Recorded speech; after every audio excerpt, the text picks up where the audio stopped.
Abra comigo a sua Bíblia em Isaías capítulo 8, versículo de número 13. Isaías capítulo 8, versículo de número 13.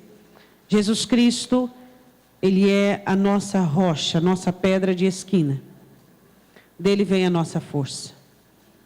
Nós só podemos continuar porque Ele é conosco. Só por isso. E nós não devemos nos esquecer disso nem um só momento. Que Ele é nossa rocha. Que Ele é nossa fortaleza. Às vezes nós passamos por momentos onde a força nos falta. Então nós descobrimos que podemos nele encontrar o refrigério, o descanso e novamente sermos fortalecidos pelo Senhor. Isaías capítulo 8, versículo 13 diz a palavra do Senhor: ao Senhor dos exércitos, a Ele santificai, seja Ele o vosso temor e seja Ele o vosso assombro. O Salomão escreve em Provérbios, ele diz assim: o homem que teme ao Senhor confia nele. Você percebe a ligação direta que tem o temor e a confiança. Quanto mais se teme a Deus, mais com facilidade temos fé. Então, ele vos será, versículo 14, por santuário, e servirá de pedra de tropeço e rocha de escândalo às duas casas de Israel, por armadilha e laço aos moradores de Jerusalém.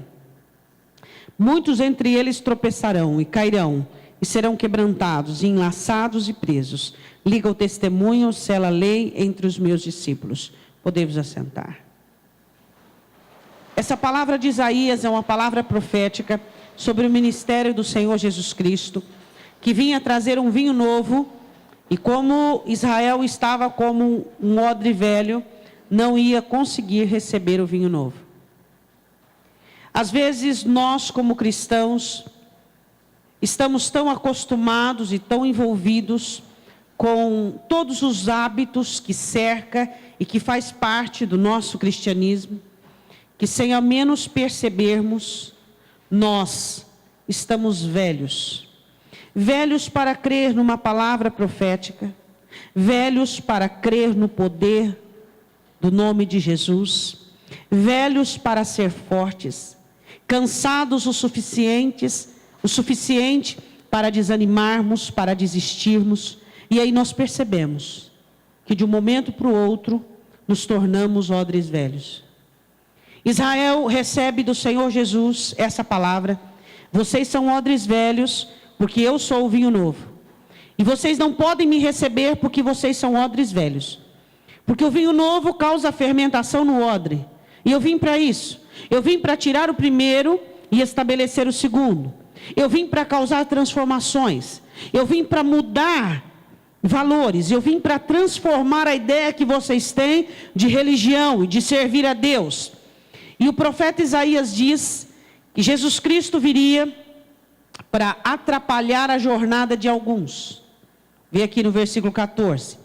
Que ele seria rocha de escândalo. Quantas vezes, não foi uma nem duas, você vê um judeu se escandalizando com Jesus Cristo, curando aos sábados, sentando com pecadores, liberando prostitutas e assim por diante. E ele diz assim: e as casas de Israel, as duas divisões das tribos, por armadilha, por laço aos moradores de Jerusalém. Versículo 15: e eles tropeçarão, cairão, serão quebrantados, enlaçados e presos.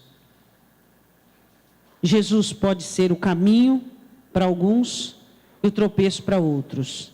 Jesus pode ser a liberdade para uns e a prisão para outros. Jesus pode ser o desembaraço para uns e o laço para outros. Jesus pode ser o conserto de um e a quebradura de outro. Como é que se entende isso? Foi o que aconteceu com Israel e a igreja. A igreja recebe do Senhor Jesus o vinho novo e se abre para receber todas as novidades advindas com o reino e o governo do Senhor Jesus. Enquanto Israel fica envelhecido e perde a oportunidade, se enlaça, fica preso, quebrantado, machucado, enquanto a igreja fica livre, abençoada, Diga amém. Você é a igreja, amém? Eu quero falar dessa pedra de esquina e o benefício que ela traz à igreja, que sou eu e você. Vá comigo em Mateus capítulo 16. Mateus capítulo 16. Jesus é a força da igreja.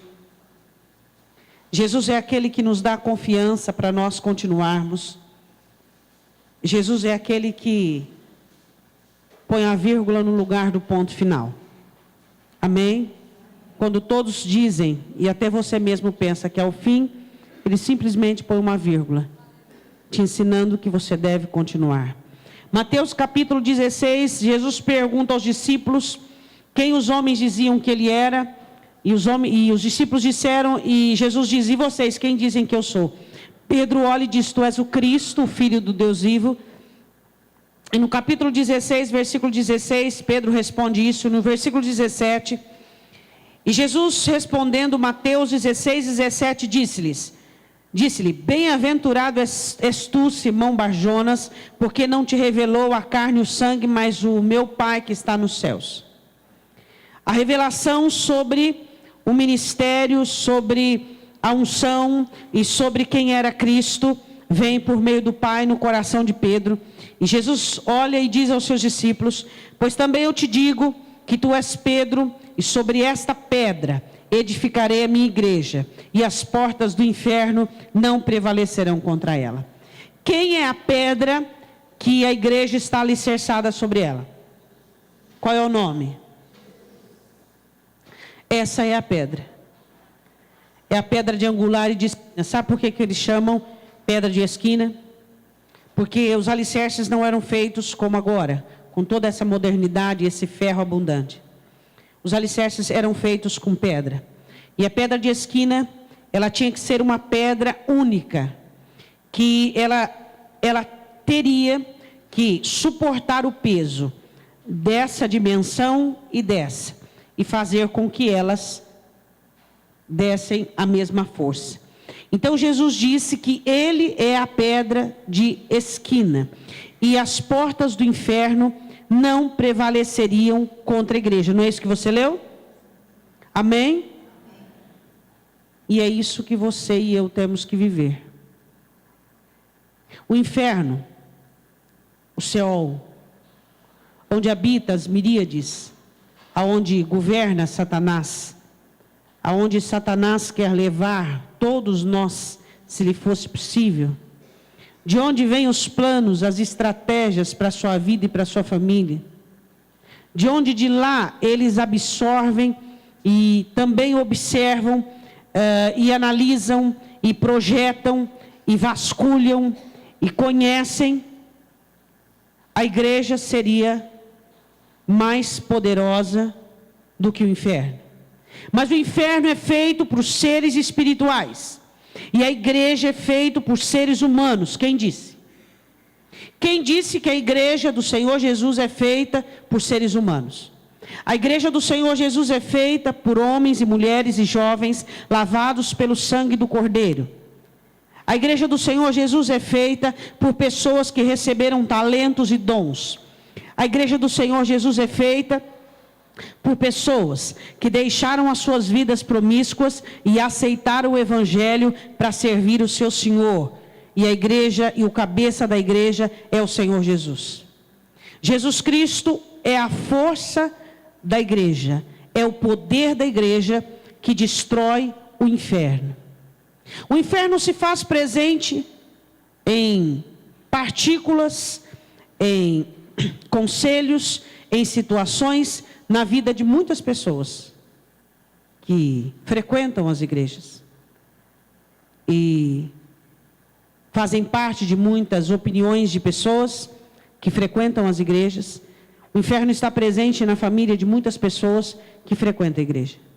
Por isso Paulo diz em Efésios capítulo 4, não deis lugar ao diabo.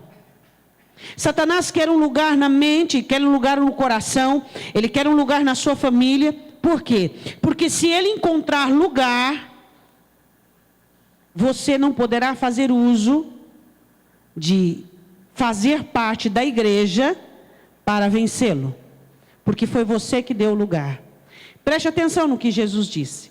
Jesus disse que quando eu e você fizermos parte da igreja, nós seríamos imbatíveis e invencíveis. Por que você acha que Satanás está jogando aos quatro ventos que não é importante ir aos cultos? Por que Satanás está levantando essa nova dispensação, nessa nova dispensação, os conceitos de liberalismo, para que as pessoas não se interessem mais pelos cultos? Não existe como. Paulo diz que uma pessoa não é igreja. Você isolado não é uma igreja. Nós somos uma igreja a partir do momento que estamos juntos, que temos um só corpo, temos um só espírito. Nós nos dividimos, estamos aqui, somos seres individuais, mas unidos pelo mesmo sangue. Estamos dentro de uma mesma conjuntura, junta e medula, o corpo de Cristo.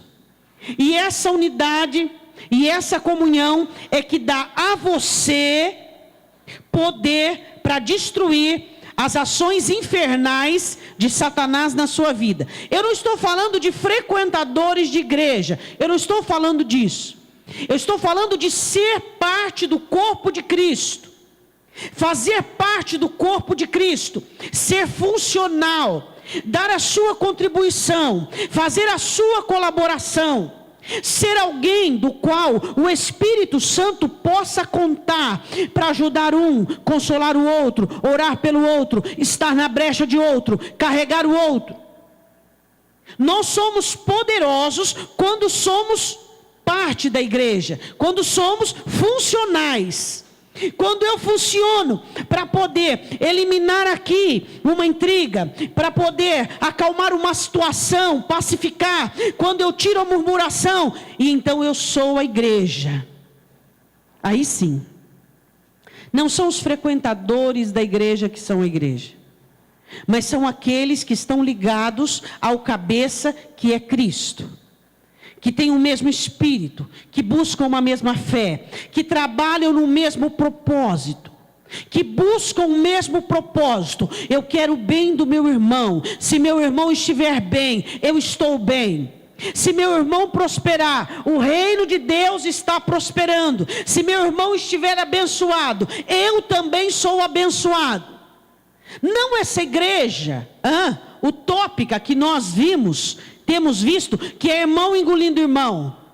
Paulo mesmo diz aos coríntios: dilatai-vos os vossos corações, vocês se mordem, vocês se destroem, um quer morder o outro, um quer destruir o outro. A igreja que derruba as portas do inferno é feita por irmão que dá a vida por outro. É isso que te dá o poder de destruir as astutas ciladas infernais de Satanás sobre a vida de seus filhos, na sua família, porque lá você é representante do reino, você é parte da igreja, você é parte do corpo. E ali você faz uso do poder da rocha, do poder da pedra de esquina. Se você com os seus irmãos, você não é um, você não divide do mesmo pensamento, não faz parte do mesmo projeto, quando você sai dessas quatro paredes, você é mais um, só mais um. Alguém que pensa, alguém que acha, alguém que supostamente acredita em alguma coisa ou em alguém. Mas quando você é alicerçado na rocha, e você tem Cristo como cabeça, e você luta pelo seu rebanho, e você luta pelo seu aprisco, e você dá a vida pelos seus irmãos, e você é produtivo, quando você sai lá fora, as portas do inferno não prevalecem contra você. Por isso que nós temos visto cristãos derrotados, e eles olham como se fosse uma incógnita, não sabendo de onde vem a força que Satanás tem para destruí-los. Mal eles sabem que a força vem da fraqueza que eles manifestam por não estarem ligados no corpo. O corpo de Cristo é forte. O corpo de Cristo. Essa capacidade que nós recebemos de estarmos juntos e de sermos o quê? Como Jesus disse, as portas do inferno não prevalecem contra a igreja. Diga glória a Deus. E o Senhor Jesus ainda continua dizendo assim, é o seguinte, Pedro, eu vou dar à igreja e ao ministério do meu discipulado as chaves do céu. O que vocês ligarem na terra é ligado, o que desligar é desligado. Comunhão. Ele diz no versículo 19, eu te darei as chaves do reino dos céus, não como alguns dizem sobre a questão de papado, que Pedro tem a chave, isso não tem nada a ver. E tudo o que ligares na terra será ligado nos céus. E tudo o que desligares na terra será desligado nos céus. Jesus deu ao seu corpo de discipulado aqueles líderes que realmente servem e seguem ao Senhor Jesus. Por exemplo, a autoridade de perdoar pecados, de reter pecados. Nesse caso aqui, a autoridade de ligar e desligar do céu. Sabe o que isso significa? Se você está ligado à igreja, você está ligado ao céu. Se você está desligado da igreja, você está desligado do céu. Sabe o que isso significa? Se você é alguém que tem comunhão com seus irmãos, você está ligado ao céu. Se você não tem comunhão com seus irmãos, você está desligado do céu. Você precisa compreender isso. Você busca força. Você busca estar firme. Você busca estar forte. Mas você não faz o que é preciso. A comunhão que salva, a comunhão que abençoa, a comunhão que fortalece, e ficando aí com picuinha, e ficando aí, porque esse tem cabelo loiro, eu não gosto de loiro, esse é careca, eu não gosto de careca, esse é muito cabeludo, eu não gosto de cabeludo, esse aqui, ele tem mau hálito, eu não gosto dele, esse aqui cheira mal, e aí o diabo vai atropelando, e passando por sua vida, como um trator, não sobrando nada. Nós fomos chamados para sermos um. Nisso é que inicia a nossa força. Você caiu, meu irmão, vem aqui que eu te levanto. Você pecou, você errou, quem sou eu para tirar pedra? Vem aqui que eu te sustento. Você não é igual a mim, não tem importância. Se você fosse igual a mim, eu não te suportaria, porque tem dia que eu nem me suporto. A questão daquilo que Jesus disse, que Ele é a rocha, Ele é o alicerce da igreja. E nós precisamos estar em comunhão uns com os outros. Para quê? Para que nós sejamos fortes, para que nós vençamos as portas, as saídas, as entradas de Satanás, do inferno. E quando você está desligado dos seus irmãos, você se desliga do céu. Não passa a bênção, não sobe oração. Quando o escritor diz aos Hebreus, cuidado com a amargura. Por quê? Porque a amargura, o que ela faz? Ela vem contaminando e tira você da presença, da graça de Deus. E os crentes olham para isso como se fosse algo assim tão corriqueiro, arroz com feijão. Disso depende a sua vitória, disso depende o seu sucesso. Eu não tenho muita amizade com os irmãos, porque eu não gosto de fofoca. Porque você é fofoqueiro? Só o fofoqueiro diz isso aí, não é verdade? Por quê? Porque você tem que ser sal e luz, até mesmo dentro do reino.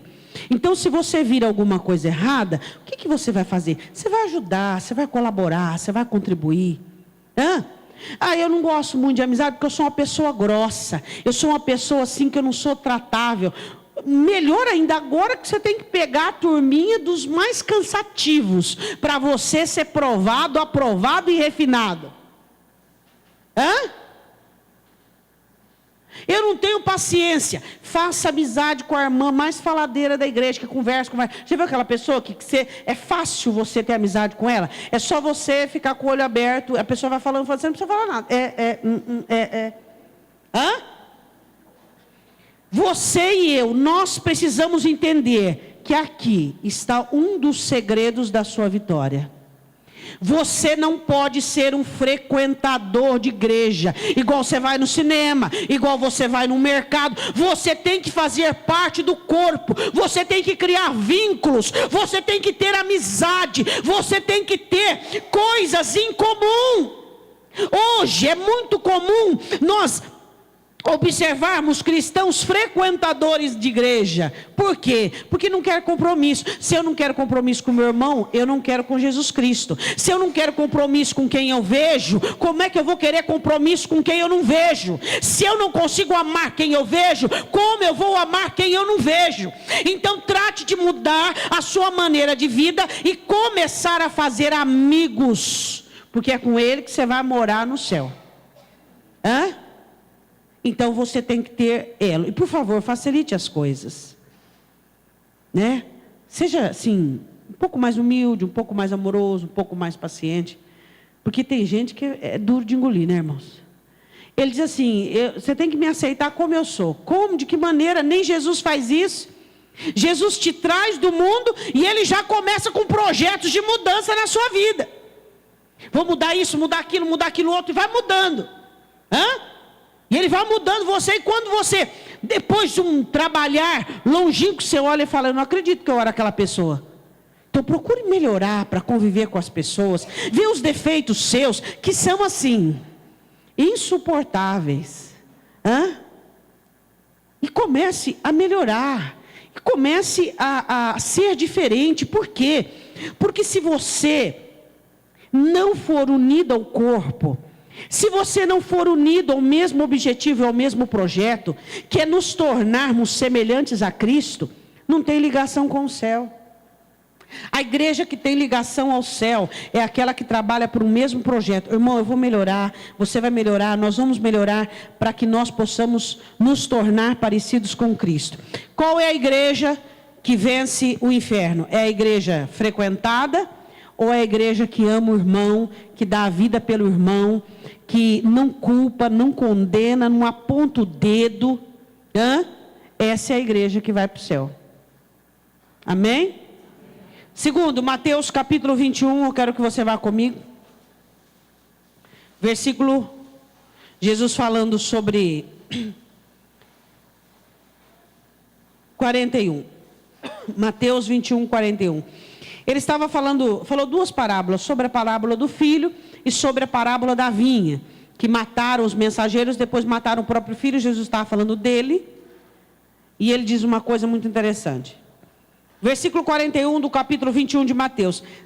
Dizem-lhe eles, dará afrontosa morte aos maus, e arrendará a vinha a outros lavradores, que a seu tempo lhe deu os frutos. Diga glória a Deus. Olha para o seu irmão do lado. É dele que Jesus estava falando. Jesus falava de Israel, que Israel não deu os frutos e matou o filho. E agora ele diz que deu a vinha a outros lavradores, que dê fruto. Amém? Só em Jesus, na rocha, que você consegue frutificar na hora que precisa. Ele diz assim no 42, diz-lhe Jesus, nunca leste nas escrituras, a pedras que os edificadores rejeitaram, essa foi posta por cabeça do ângulo. Pelo Senhor foi feito isto, e é maravilhoso aos nossos olhos. Portanto, eu vos digo que o reino de Deus vos será tirado, e será dado a uma nação que deu seus frutos. Diga glória a Deus. Nós somos essa nação, diz Pedro. Nós somos a nação que dá fruto. O Senhor Jesus olha para Israel e diz assim, vocês são aqueles que não deram fruto da vinha, que o Senhor plantou, cercou de um valado, colocou torre, e vocês não deram fruto, mas será dado a vinha, a uma nação, a igreja, que dará os seus frutos. Aí ele continua dizendo assim, eu quero ler o 43 de novo. Que o reino de Deus vos será tirado e será dado a uma nação que dê frutos. E quem cair sobre esta pedra, que pedra que ele falava? A pedra que os edificadores rejeitaram. Por que os judeus rejeitaram Jesus como a pedra de edificação? Porque ele veio tirar o alicerce antigo para colocar o novo. Às vezes ele faz isso com você e você rejeita também. Não, mas é a minha vida, é o meu temperamento. Não, mas é a minha maneira de pensar. São as minhas feridas, as minhas mágoas, a minha religião, são os meus conceitos. Ele quer tirar princípios, ele quer mudar valores, ele quer mudar alicerces e criar uma nova edificação. Às vezes você percebe e observa em cristãos a inclinação e o hábito de rejeitar Jesus como a pedra, a força, o alicerce. Quantas coisas que alguns cristãos fazem, que o alicerce, a base, não é Jesus, mas é a cobiça, mas é a mágoa, é o rancor, é o ressentimento, mas é a inveja, mas é a soberba. Não é a base, não é a pedra de esquina, não é a rocha firme que é Jesus Cristo, mas é outros intuitos, outras situações, algumas emoções, algumas intenções. Quantas vezes você vê cristão rejeitando Jesus, aquilo que nós pregamos aqui no domingo?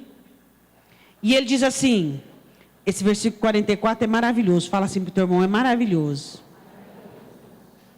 Quem cair sobre esta pedra, despedar-se-á.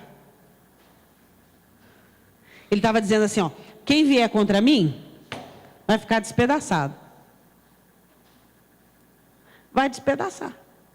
Não vai sobrar nada, nem farelo. Aí ele continua dizendo assim, Jesus é forte, isso não é maravilhoso? Você já imaginou? A pessoa, por exemplo, que serve religiões aí por aí, que tem os seus líderes, aqueles que morreram, e eles fazem aquela viagem para ir no túmulo deles, e aquela coisa, homens normais e comum, e nós servimos o único. Isso não é maravilhoso para você? Saber que você está certo? Isso não é maravilhoso? Saber que você segue a verdade, saber que você foi escolhido por Ele, saber que Ele te chamou, que quem cair sobre Ele vai ser despedaçado. Olha a continuação do versículo, e quem sobre Ele eu cair, também não vai sobrar nada. Ou seja, quem não me aceitar e vir contra mim, não vai sobrar nada, e quem eu for contra Ele, também não vai sobrar nada. Diga glória a Deus. Isso é maravilhoso. Fala assim para o teu irmão, isso é maravilhoso. Saber que você serve um Deus Emanuel tão forte desta maneira. Ele diz, pode vir contra mim, quem vier contra mim vai virar poeira, e quem eu for contra ele, vai virar poeira também. Jesus para mim e para você não é pedra de escândalo, não é rocha de escândalo, mas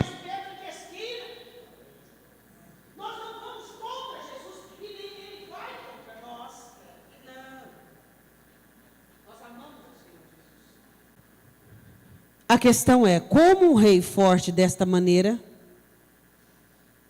poderia ser líder de uma igreja frágil? Você já parou para pensar nisso? Por isso que você não consegue ser fraco. Por isso que quando você fica fraco, você fica mal. Por isso quando você se pega numa crise de fragilidade, de infantilismo, você fica mal. Como é que nós, servindo a um rei tão forte, tão absoluto, tão poderoso, que diz assim, quem vier contra mim vai virar poeira, e quem eu for contra ele vai virar poeira também. Por isso que quando você olha para você, e você vê titubeio, debilidade e fraqueza, você fica mal. Porque você fala, não, meu Senhor é forte, Ele é rocha. Ele é rocha, para mim não é de escândalo, para mim é pedra de esquina, é pedra de esquina. Você é forte para perdoar, amém? Você é forte para amar. Você é forte para prosseguir, você é forte para passar por crises, você é forte para aguentar situações, para aguentar circunstâncias. Nós somos fortes. Porque quando você se pega num titubeio, você se vê meio diferente. Você não consegue ver a semelhança com Ele. E o meu Senhor é forte. Diga para o seu irmão, o meu Senhor é forte. Você faz parte de um reino cujo a liderança e a cabeça pertence ao único, aquele que é soberano, aquele que tem o poder acima de tudo e todas as coisas. Então não há motivo para que eu e você nos enfraqueçamos. Não há motivo para que nós pensemos em retroceder, porque se Jesus é o caminho, diga amém. Só que existe algo interessante em Jesus Cristo. Ele sendo o caminho. Jesus é o caminho, só que existe só uma direção nele. Só uma direção. Qual é? Adiante. Adiante. Chora, pranteia, passou de 3 dias, fede, acabou, levanta a cabeça, chacoalha a roupa e segue em frente. É assim que tem que ser. Jesus é o caminho e só existe uma direção. Satanás te convida a ficar parado, estagnado, retroceder, criar caminhos paralelos. Mas em Jesus só existe uma direção. Qual é? É adiante. Eu preciso, é questão de sobrevivência. Eu seguir adiante, eu olhar para o alvo. Eu não posso titubear, eu não posso parar, eu não posso deixar me vencer pela circunstância. Por quê? Porque o meu Deus é forte. E Ele é forte e eu tenho que ser forte. Olhe para o seu irmão e diga: você tem que ser forte.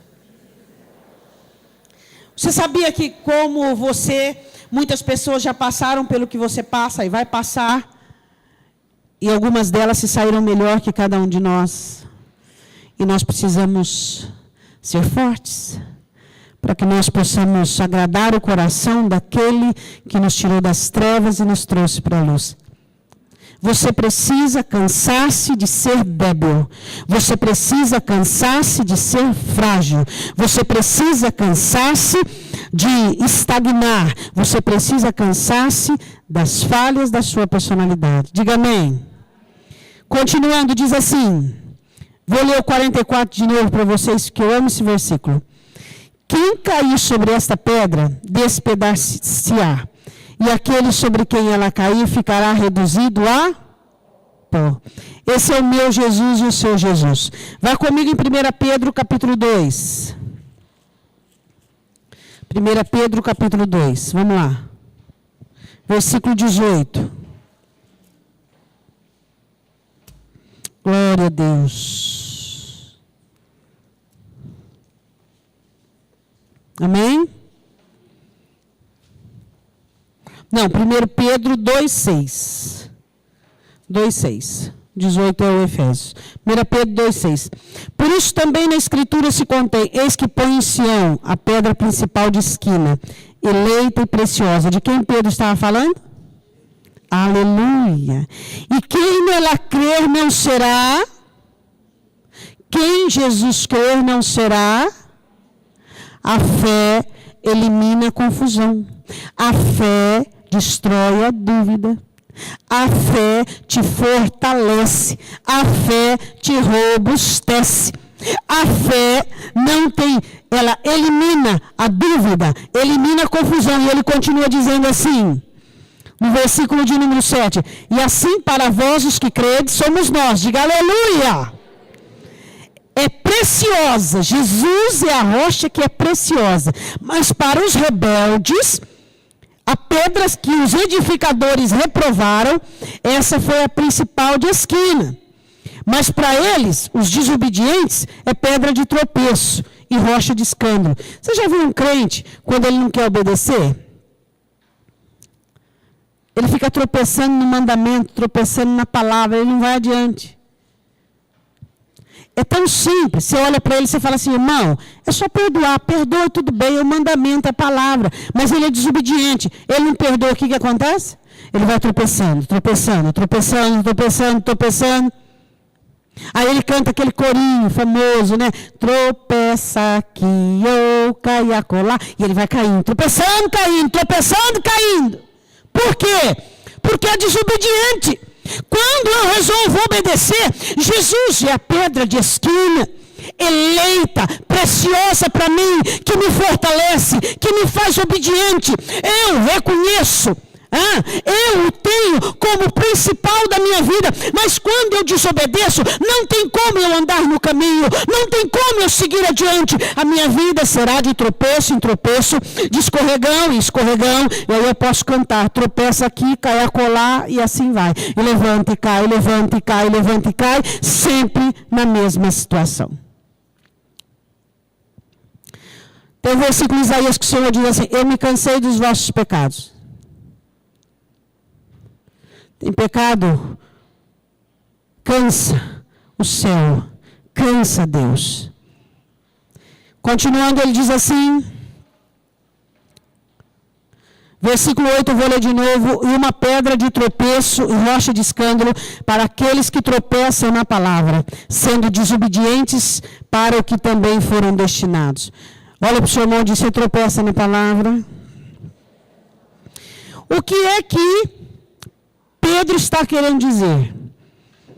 Ele está querendo dizer que Jesus foi para Israel uma pedra de escândalo e uma pedra de tropeço. Mas, infelizmente, para alguns que frequentavam a igreja, e também até hoje, por serem desobedientes à palavra, eram colocados na mesma linha de Israel. Porque quando eu sou desobediente à palavra, eu estou tropeçando e não caminhando. Eu tropeço na palavra, eu tropeço na pedra, e eu não tenho uma jornada. Aí, o que acontece com quem vive tropeçando?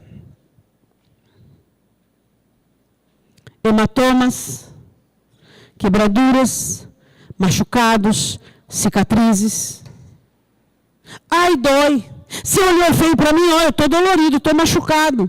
Você falou uma palavra que não me caiu bem, você me decepcionou, você não olhou para mim, eu estou ferido, estou machucado. O que acontece? Ele começa a ficar sem espaço no reino. Por quê? Porque ele mesmo tropeça nos mandamentos, tropeça na palavra. E ele começa, quando provado, quando no relacionamento com o rebanho, qualquer reladinho, ele já grita de dor.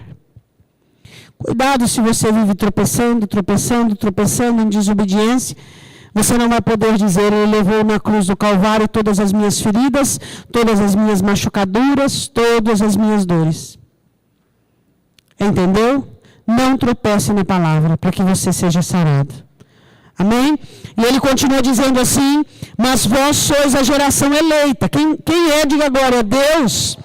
O sacerdócio real, a nação santa. Chamada igreja de nação santa. Que coisa mais linda, né? Chama a igreja de sacerdócio real. Chama a igreja de geração eleita. Povo adquirido. Para que anuncieis as virtudes daquele que vos chamou das trevas para a sua maravilhosa luz. Vós que no outro tempo não erais povo, mas agora sois povo de Deus. Que não tinhas alcançado misericórdia, mas agora já alcançastes misericórdia. Diga glória a Deus. Então Jesus, a rocha, é o alicerce da igreja, que dá força para a igreja para vencer o inferno. Jesus é a rocha que faz com que nós demos fruto. Jesus é a rocha que nos santifica e que nos fortalece para que nós sejamos um nele. Eu quero que você vá comigo em Efésios capítulo 2, versículo 18. Efésios 2, 18. Somos edifício. Somos construção dele. Amém? Todos nós temos um só alicerce. É ou não é? Hã? Diverge em poucas coisas, às vezes segundo o dinheiro no bolso do construtor, o alicerce de uma casa. Ele tem que seguir, para ser uma casa confiável, o mesmo padrão. Casa numa mesma medida. Tá? Ela tem que seguir o mesmo padrão de ferragem, o mesmo padrão de profundidade, o mesmo padrão de tudo. É a medida, é a necessidade.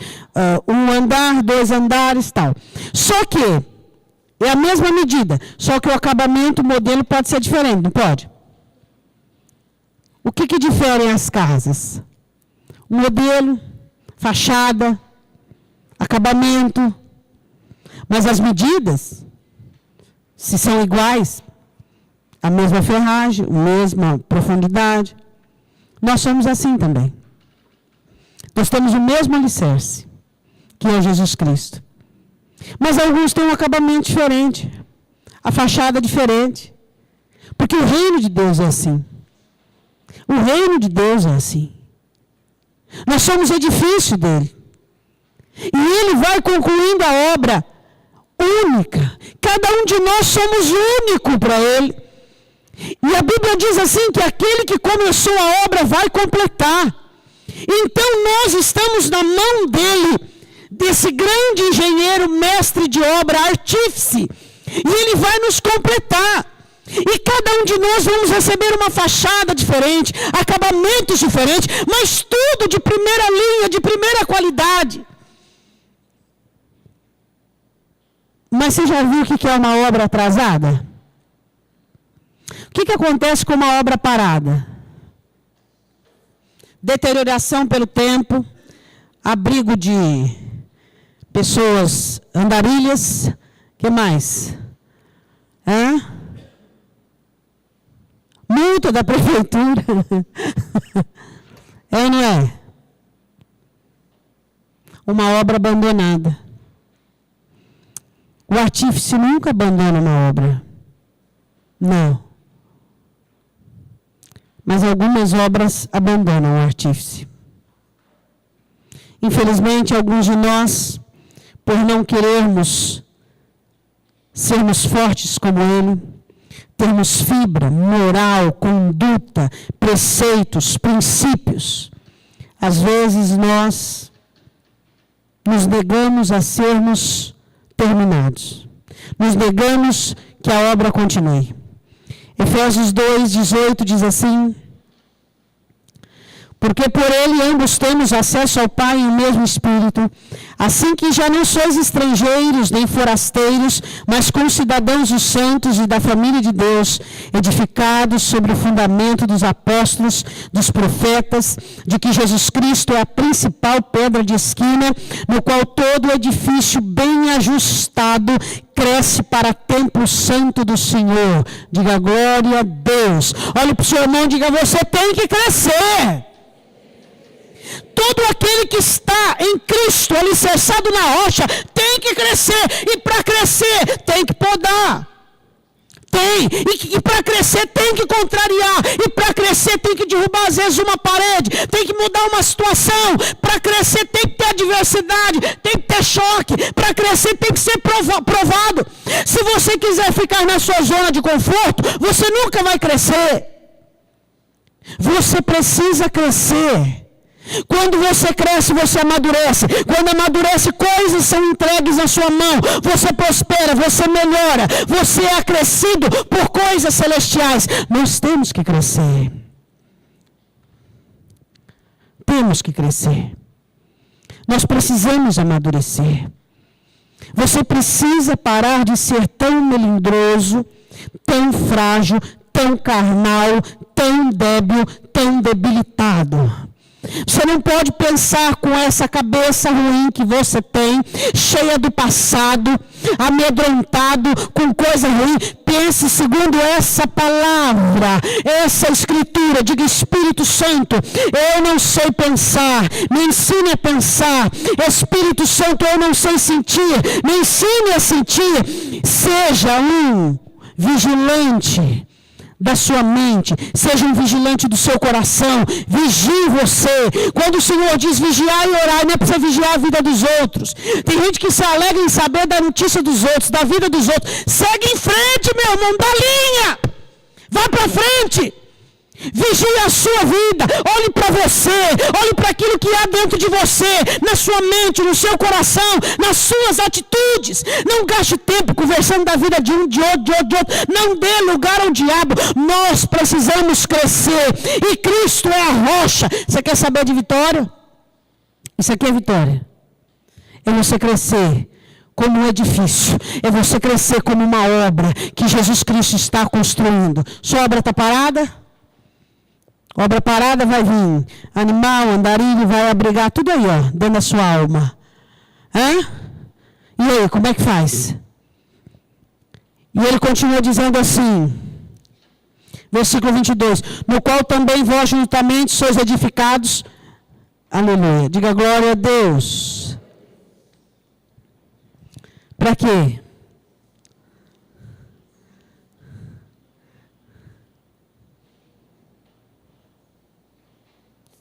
Isaías diz: assim diz aquele que habita em um santo e sublime trono. Eis que eu habito em um santo e sublime trono, mas também com o batido de espírito contrito de coração para vivificar. Deus nos constrói para morar dentro de nós. E é por isso que muita gente tem falta de Deus. Porque não permite ser completo, não permite o trabalhar do Senhor. Faz barulho, machuca, às vezes tem que derrubar uma parede. Às vezes tem que mudar situações. Às vezes ele não gosta da fachada, quer mudar a fachada. Às vezes ele não gostou de um acabamento, ele vai tirar e ele vai fazendo. Porque ele é o Senhor da obra. E nós precisamos crescer. E nós precisamos amadurecer. Atos capítulo 4, não vamos em Atos não. Eu quero orar um pouquinho com vocês. Eu quero que você vá em Daniel capítulo 2. Daniel capítulo 2.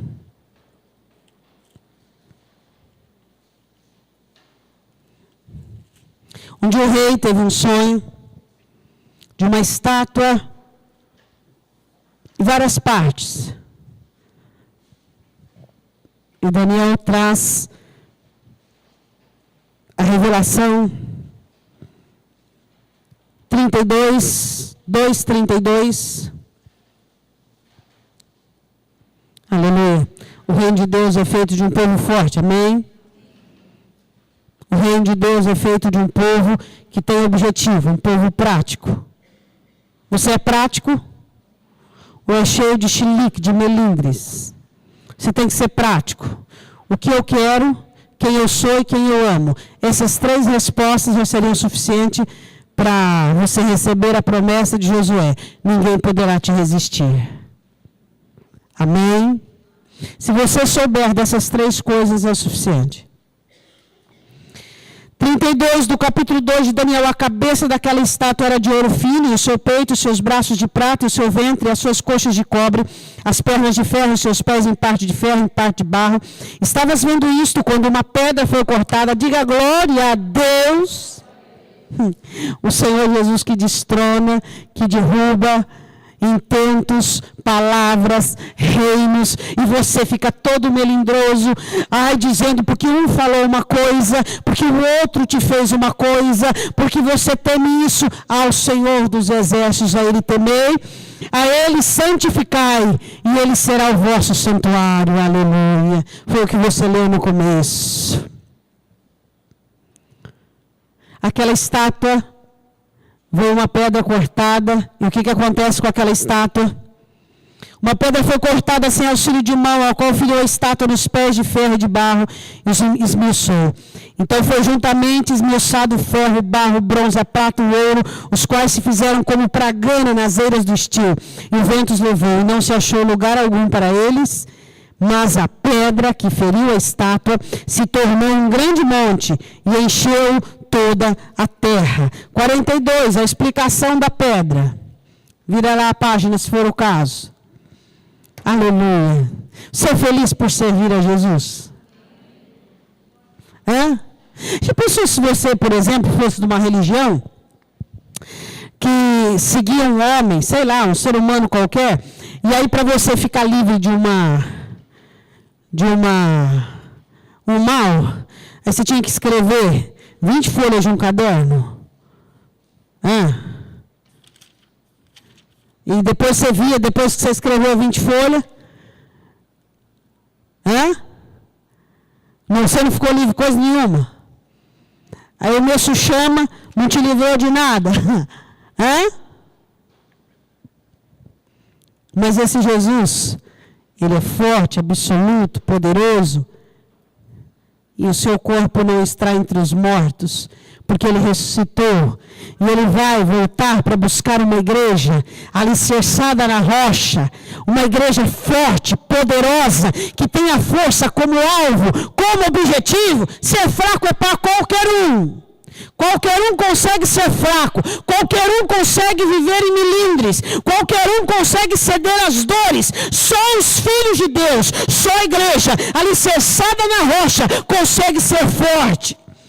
Daniel diz assim no versículo 42 do capítulo 2: e como os dedos dos pés eram em parte ferro, em parte barro, assim por uma parte o reino será forte, por outra frágil. Quanto ao que viste do ferro misturado com o barro, do lodo misturar-se-ão sementes humanas, mas não se ligarão um ao outro, assim como o ferro não se mistura com o barro. Mas nos dias destes reis, o Deus do céu levantará um reino, aleluia, que não será jamais destruído. De que reino Daniel falava? O reino que eu habito, que Hebreus diz que é inabalável. O reino que você habita, que é o reino inabalável. Ele diz assim, no versículo 44, se levantará um reino que não será jamais destruído, e este reino não passará a outro povo. Diga glória a Deus. Olha a igreja aí, meu irmão. E ele diz assim, esmiuçará e consumirá todos estes reinos, mas ele mesmo subsistirá para todos os reinos, todos os reis, todos os poderosos, um dia se prostrarão diante dele. E hoje, todos os reinos, luxúria, lascívia, prostituição, passado, todos os principados, todos os governos são destruídos por este reino que é poderoso. E você acha que esse problema seu é maior que o seu Cristo, não entendendo e compreendendo que você faz parte do reino. Olha aqui, ó, olha aí de novo, ele esmiuça e consome todos os outros governos. Não há governo que permaneça diante de um habitante celestial, de alguém que é forasteiro nesta terra, mas um dispenseiro do céu.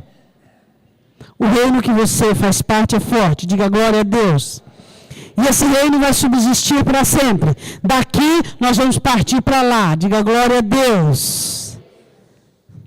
O céu é um lugar de um povo fraco? Não? Então você não pode ser fraco na terra. É porque o marido falou, fica 3, 4 dias, porque a mulher, porque o problema, e fica melindroso. Acontece uma coisa e aquilo fica fermentando, não deixa passar. O Senhor Jesus diz, vamos tirar o lixo fora. Vamos tirar o resto. Aí que nós derrubamos fora, não deu certo. Era argamassa não temperada, como diz Ezequiel. Vamos tirar, porque o vento só ia derrubar tudo. Vamos tirar o lixo fora. E fica remoendo aquilo. E fica curtindo aquilo. O que tem subsistido, meu irmão, na sua vida? O que tem consumido você ao invés de você consumir? Você que tem que consumir o problema, e não o contrário, não é? Versículo 45. Da maneira que viste, do que monte foi cortada uma pedra, sem auxílio de mãos, ela esmiuçou o ferro, o bronze, o barro, a prata, o ouro. O grande Deus fez saber ao rei o que há de ser depois disso. Certo é o sonho e fiel a sua interpretação. Diga glória a Deus. Aleluia.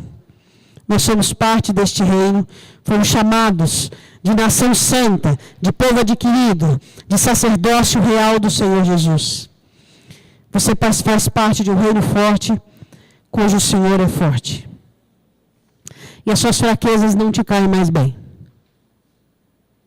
Elas já estão sendo indigestas para a sua vida. A sua vida está indigesta com respeito às suas fraquezas. Sua vida, sua história não estão mais dando certo. Já foi o tempo de melindres, já foi o tempo de fraqueza, já foi o tempo de titubeio, já foi o tempo de confusão, já foi o tempo de ser consumido, já foi o tempo de não saber, agora é tempo de você estar no caminho, do qual só existe uma direção, adiante. É questão de vida ou morte que você seja forte. Porque o seu inimigo, Satanás, é forte. Jesus o chama, em Lucas 11, de valente. Jesus é muito mais valente que o diabo, mas o diabo também é valente. Tem gente que olha para Satanás e acha que ele é um zero à esquerda. Você tem que ser forte. Não basta você crer num Deus forte. Você tem que ser forte. Lembre do perigo que Paulo diz. Não ignorem os ardis de Satanás. Satanás não é páreo para você. Quando você está alicerçado na rocha, não aceita confusão, é instrumento para consumir o mal, consumir os reinos, e os governos vêm sobre a sua vida. Vem o governo de situação financeira, consome ele. Vem o governo de enfermidade, consome ele. Vem o governo de problema familiar, consome ele. E não seja consumido por ele. Nós precisamos entender isso. Só Jesus Cristo, como alicerce das nossas vidas, nos garante vitória sobre aquilo que vem contra nós. Só Jesus Cristo. Não ignore, diz Paulo, os ardis de Satanás. Não. Aquele que ignorou, deitou, e o diabo passa por cima. Não ignore. O diabo quer derrubar quem está de pé. Ele não quer derrubar quem está caído. Então siga a sua vida. Creia em Deus. Busque força em Jesus Cristo. Se você percebe fraqueza na sua vida, busque força. Não brinque. Você está numa batalha, você está numa guerra. Não brinque com a fraqueza. Não brinque com a tristeza. Não desconsidere sentimentos, que hoje é um sentimento, amanhã vai ser um hábito, uma conduta. Não faça isso, não seja ignorante. O sentimento de hoje será a sua conduta de amanhã. Então não brinque com sentimentos ruins, não brinque com disposições nocivas. Você tem um adversário ferrenho. Ferrenho. Não brinque com isso. Você precisa de Jesus Cristo. Nenhum de nós vamos conseguir sem Jesus. E Ele não pode ser para mim nem para você uma pedra de tropeço. Se eu desobedeço, eu tropeço. Eu preciso ter Jesus como caminho, não como tropeço. Muitos têm Jesus como tropeço. Se Jesus fosse light e liberado tudo bem. Mas como Jesus tem mandamento, Jesus é uma pedra de tropeço para muitos crentes. Jesus é o caminho e não pode ser para você uma pedra de tropeço. Eu quero que você feche os seus olhos. Eu quero que você confesse diante do Senhor agora as suas fraquezas. Ele é poderoso para te socorrer em suas fraquezas. O Espírito Santo intercede diante do Pai pelas nossas fraquezas. Peça ao Senhor agora em nome de Jesus Cristo. Peça ao Senhor agora que o Senhor te socorra nas suas fraquezas. O que está te enfraquecendo é algo de agora ou do passado, ou até do futuro, por meio de uma ansiedade. Lança esse jugo aos pés do Senhor Jesus. Busque descanso para a sua alma.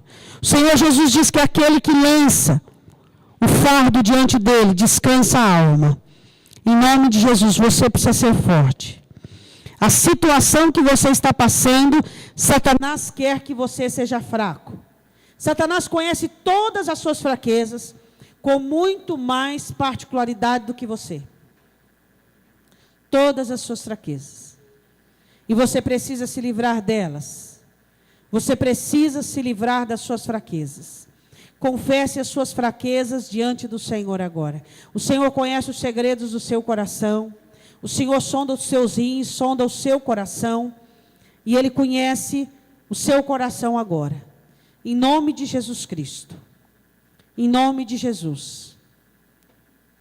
Não permita que Satanás se aproveite da sua fraqueza. Se você tem lascívia no coração, se você tem inveja, tem luxúria, tem maldade, se você tem amargura, tem ressentimento, tem ódio, seja o que for, confesse o que tem minado a sua força. Se você não tem perdão, está em falta de perdão, fala ao Senhor: Senhor, eu estou perdoando agora, em nome de Jesus Cristo. Eu não vou permitir-me ser sucumbido pelo inimigo por causa da minha fraqueza. Fala com o Senhor agora, em nome de Jesus. Abre o seu coração. Ó Deus, eu apresento o teu povo que tem te amado. O teu povo que tem ouvido a tua palavra. O teu povo que tem se entregado diante do Senhor. Ó Deus, nós somos um edifício cujo alicerce é Jesus Cristo. E o rudimento já foi posto, o alicerce já foi posto.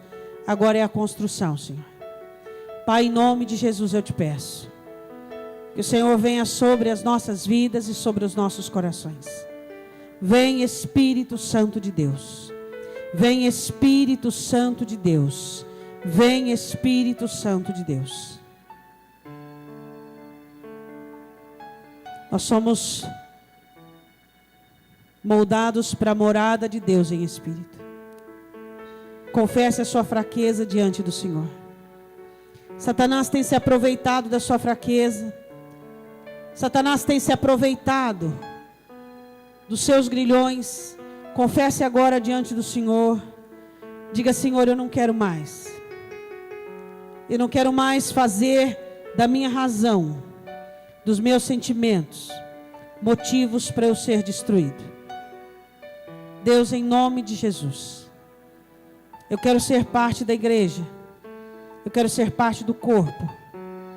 Eu quero ajudar a parte que está enferma, Senhor. Eu quero ajudar meus irmãos que estão doentes.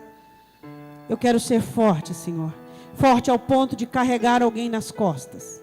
Forte ao ponto de fazer com que todos os que querem atirar pedra, joguem as pedras para o chão.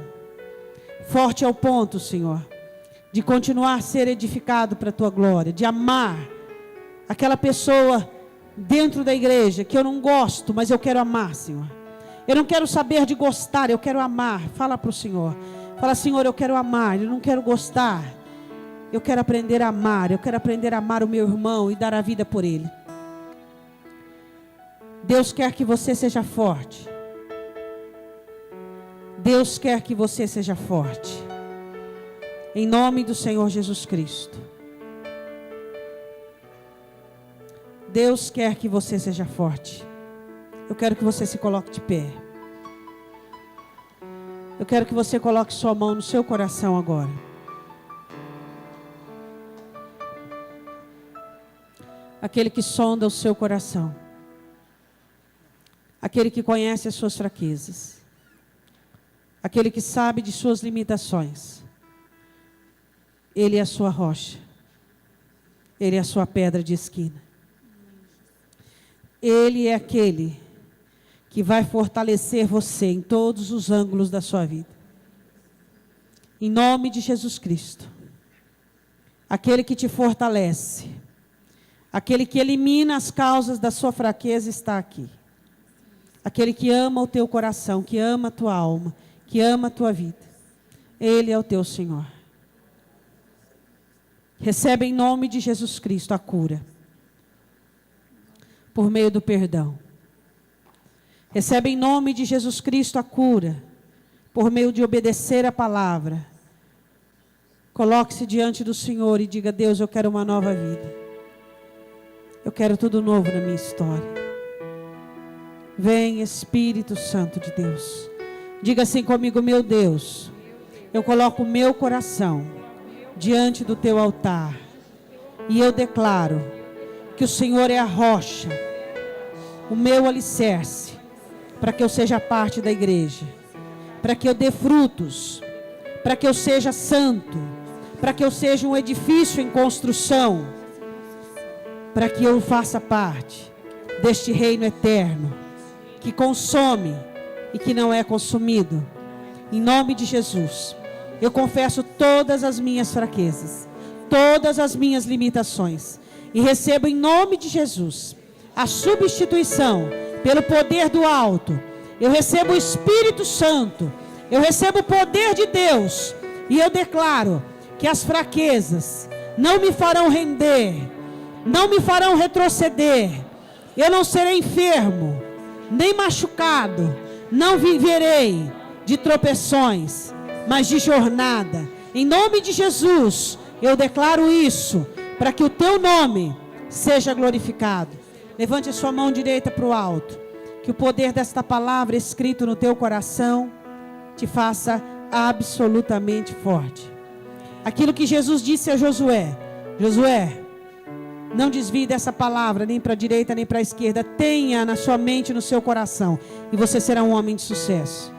Em nome de Jesus, eu profetizo sobre a sua vida o poder, a força, a autoridade. Eu declaro que você é um membro integrante ativo no corpo de Cristo. Oh, aleluia, que cresce para a glória de Deus. E que todas as fraquezas são rendidas, vencidas pelo poder desta palavra. Aleluia. Que Deus te abençoe, em nome do Senhor Jesus.